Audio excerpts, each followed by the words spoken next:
Good morning, farmers.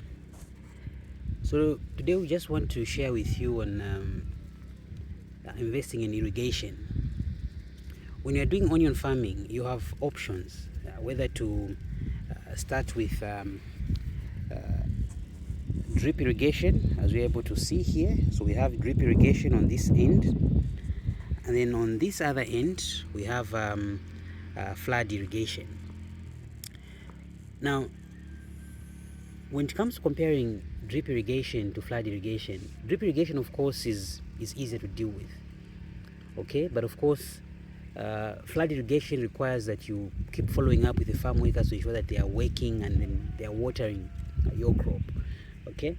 So you find that when you are starting as a farmer, you can be able to start with what you have, okay.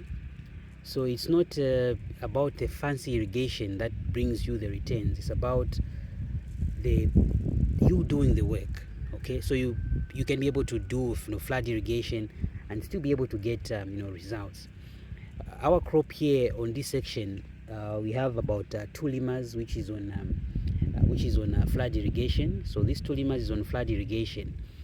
Then the other limer, we have 3 limers of onion. The other limer is on drip system.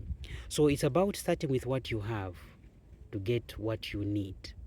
Yeah, so we need to avoid as farmers, perhaps going into serious debts, coming up with fancy looking irrigation and then be at the end of it all failing to be able to deliver.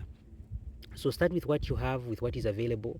So in this case, we have these beds which we have made. So these beds are about 1.5 to 2 meters, 1.5 to 2 meters. And as you're able to see, the crop is just doing fine. We've done our top dressing. The crop is doing fine. And what is key is to always ensure that you give the crop what it needs, water on time, and the results in themselves will indeed show. And that is what we have in this particular field. We are using flood irrigation and the results have been marvelous. So it's about doing what you can with available resources and be able to build on what you are doing.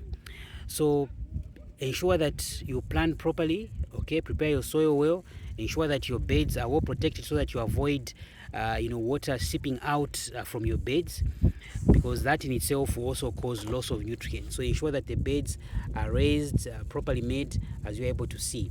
We have done a number of videos on how we are preparing this land, and that is how our crop is looking as good as it looks. So thank you so much for joining us, and we hope that you have a wonderful day and keep working with what you have to get what you need. Thank you so much.